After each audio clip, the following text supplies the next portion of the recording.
કે ઉનાળાની મસાલાવાળી છાશ પીવાની મજા આવી જઈ. જય શ્રી રામ, જય મેડીમાં, સ્વાગત છે એકમાં નવા બ્લોગમાં. કેમ છો બધા? મજામાં જશો. તમે જોઈ શકો ફેમિલી કે આપણે તો જઈ રહ્યા છે હવે હોટલે. આજે ફેમિલી આપણે જો ગામથી આવે છે, તમે ચેક કરી જાઓ તો ગાઈડ લોકેશન તમે એક નંબર છે ગાઈડ. આપણા પાસેનો રસ્તો છે ગાઈડ, ચેક કરી શકો તો ગાઈડ. Check the sound. તો ફેમિલી કઈ જવા તો જી રહ્યા છે આપણો હોટલે. તમારા ભાઈ રિક્ષા ડ્રાઈવર છે હો ભાઈ, તમને કહી દેવું છે ફેરો હોય તો કહી દે તમારા ભાઈ આવી જશે રોમ તમારે ઠંડુ લઈને જાઓ ભાઈ. ના ભાઈ ફેરા તો નહીં કરતા, આખો દાડો રિક્ષા હોટલે જ પડી હોય, કેમ કે ગાઈડ આખો દાડો તમારા ભાઈ હોટલે હોય છે, પપ્પા ઘરે હોય છે, તો ફેરા જ નથી કરતા, ઘર માટે લાવે છે બધા ફેમિલી અંગા જો જવું હોય એટલા માટે તો રિક્ષા લાવે. બીજી વાત કે હવે તો આપણે જઈ રહ્યા છે ઘર તરફ, ના હોટલ તરફ. સોરી આવું તમે બોલો. બીજી એક વસ્તુ બતાવું, જો ખાલી ચેન કપો જો ખાલી ગાઈડ. ભાઈ તમે એવું કહો ને, અમે તો મશીનરી કહીએ, મશીનરી કહો તો ચેન કપો કહો તો એવું કહીએ ગાઈ. તમે એવું કહે કમેન્ટ કરજો ગાઈ. એ ભાઈ બંધ આખો જતો રે મને યાર આખો છે ને ખબર નહીં પડતી યાર, વચમાં આખો નહીં જતો ગાઈ. બોલા આ ના ભાઈ ટોકો ભાઈ મસ્તી ગાય. સુરતની રોશની આજે હું ઓછો દેખો જો આજે. તો એને ગાઈ આપણે જતા હતા હોટલે. હજુ ચા પીવાની બાકી. બોલો ગાઈ જવાનો ભાઈ નહીં યાર. તો યાર તમે યાર કોઈ કહેતા નહીં.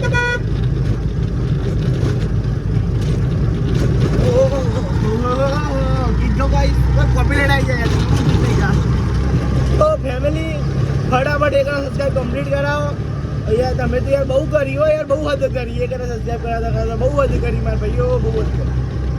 હોટલ જઈને મળી આવે તો બીજું બધું હોટલ કરી આવે. ફેમિલી આપણે તો આવી ગયા હતા હોટલે. તો હા તો કઈ રિક્ષા આપણે ચલાવતા હતા, નવા પપ્પાને કહે છે ઘરે ગઈ આપણે તો આવી ગયા હતા હોટલે.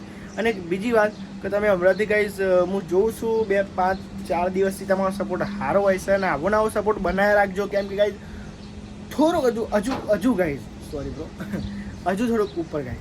કેમ કે હજુ આપણે 1 સબસ્ક્રાઈબ કમ્પ્લીટ કરવાના, 4 ઓવર ટાઈમ કરવાના, પછી એકદમ મોજે દરિયે ગાય, એકદમ એક નંબર બ્લોગ ના લાવું તો ખાલી હા ભાઈ નહીં ગાય સંદીપ ભાઈ થોડો સપોર્ટ કરી નાખો છું. મમ શેર કરો, સબસ્ક્રાઈબ કરો, કહો બધા કે મારે આ ભાઈ આવી રીતે બ્લોગ બનાવવા છે, તો કંઈ થોડું સપોર્ટ કરો યાર. તમારો નાનું ભાઈ એમજી સપોર્ટ કરી દો, મોટો ભાઈ એમજી સપોર્ટ કરી દો. તો જે બી આપણું બ્લોગ જોવે છે ને દિલથી થેન્ક યુ, તમારા ખૂબ ખૂબ આભાર. અને આવો બ્લોગ જોતા જજો ને આવો સપોર્ટ તો તમે બનાવ્યા જ રાખજો. એ ગઈ તમે જોજો મમ્મીને આવી ગયા છે બરફ લઈને આવ્યા. તો ગાઈસ તમારા ઘરેથી બરફ તૈયાર થઈને આવે છે ગાઈસ, પેટીમાં નાખવા માટે. એટલે પોઈન્ટ ઠંડુ રહે ગાઈસ, પોઈન્ટ બરોબર. એ પીસ ખારી વાત કુલ પેટી ગાઈસ જો એકદમ મસ્ત નહીં બાબા.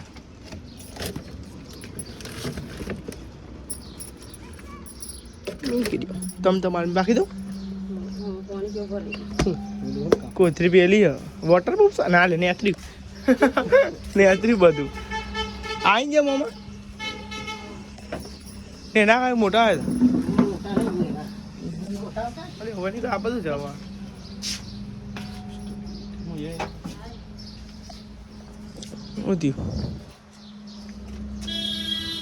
તમે જોઈ શકો તો કઈ આપણા ઘરે જમવા કઈ જમવા શું બને તમને કહી દઈએ. તો ભાઈ જમવામાં બનાવીએ શું બનાવીએ રે હા હા તો કઈ તો મગ બનાવ્યા, મગ જો ગાઈ એકદમ મસ્ત તમને બતાવજો. હા હા તો મગ બનાવ્યા છે ગાઈ જમવામાં. અને ગાઈ આપણે લાવી દીધો સાસનો મસાલા ગાઈ, તમે ચેક કરી શકો છો. કઈ જવાને ભરી દઈએ ડબલા. પહેલાં આપણે આવ્યું આને કયું મેઠું કહેવાય દીધી? કયું મેઠું કહેવાય ને? કારું માટું કહેવાય. કારું નહીં પણ થોડું વાપરી જવું. તો ભાઈને કહી તો મસાલો બનાવી દઈએ આપણે એકદમ મસ્ત સાસનો. જોવા કાંઈ તમને બતાવીએ કાંઈ તમે જોવા તમે કાંઈ શકો કઈ આપણે સાસનો મસાલો એક છે અમે નાખી દઈએ. ચલો ભાઈ બે નાખવાના જ છે, પણ તમને બતાવીએ એમ કે પહેલાં એક નાખીને જોવા કાંઈ.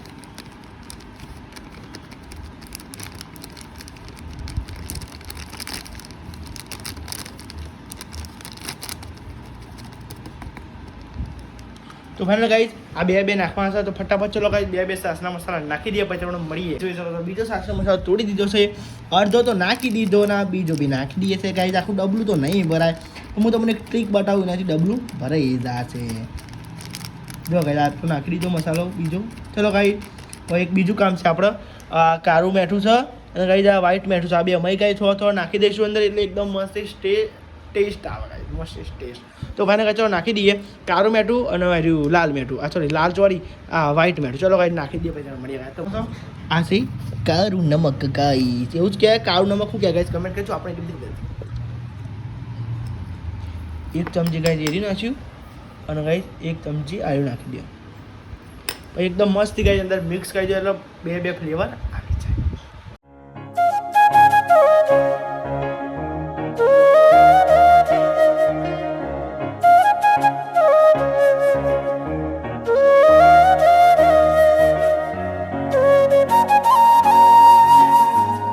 તો ફાઇનલી ફેમિલી આપણે સાસ તો મસાલાવાળી બનાવી દીધી છે, એટલે મસાલો નાખવાનો બાકી છે. તમે ચેક કરી શકો છો ફેમિલી કે આપણે આ તો ઘરે બનાવી એકદમ મસ્ત સાસ. તો તમે જોઈ લો થોડું પાણી રેડ્યું અને પાણી રેડ્યા પછી આપણે નાખશું એના અંદર મસાલો, એટલે સાસનો મસાલા તો તૈયાર લાગ્યો દુકાને, પણ એમાં થોડુંક મિક્સ કરીને થોડું અલગ થોડુંક યુનિક ટ્રાય કર્યું ગાઈ. તમે જોઈ શકો તો એકદમ મસ્તી મસાલો નાખી દીધો છે. હવે એને ટેસ્ટ કરીએ કે એનો ટેસ્ટ કેવો હોય આવે છે. તો ગાઈઝ પહેલાં આપણે ટેસ્ટ કર્યો અને ગાઈઝ એક નંબર ટેસ્ટ આવે. એક સેકન્ડમાં હું હવે બતાવું તમને. એક નંબર ટેસ્ટ આવે. તો ગાઈઝ તમારે આવું પીવું હોય તો આમાં જેમ કરો એકદમ મજા આવી જશે. એક નંબર ટેસ્ટ. તમે જો બધો હોટલે આવી ગયો છે. અમારા અંકિતભાઈ આવી ગયા છે, અમારી મમ્મી આવી ગયા છે. મમ્મીને શાકભાજી લેવા ગયા તો કાજુ બનાવવાનું, બટાકા બનાવવાના, ફુલેવર. ગાઈસ ફુલેવર છે અને બટાકા છે અને આદુ છે અને મારા પપ્પા છે ઠંડુ પાણી પી રહ્યા. તમે જોઈ શકો ગાઈસ, ઠંડુ એમ જેવું. કીધું બે શું વિચારતા, શું વિચારો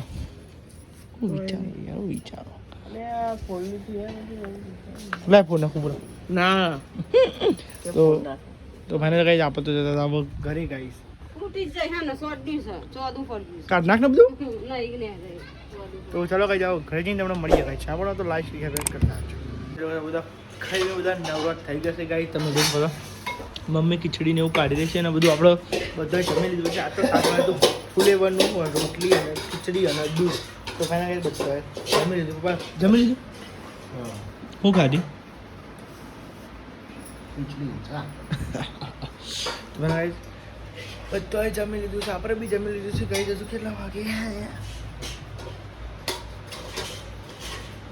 તને કઈ તેત્રીસ થશે. હજુ બ્લોક નાખ્યો નથી ગાઈઝ. આપણે બ્લોક નાખશું ગાઈઝ 8 વાગે. જો 8:30 વાગે હજુ અડધો કલાકનો વાર છે ગાઈઝ બ્લોગ નાખવા. મેં લખો છો થોડું વાત કહેજો મારા ફેમિલી જોડે.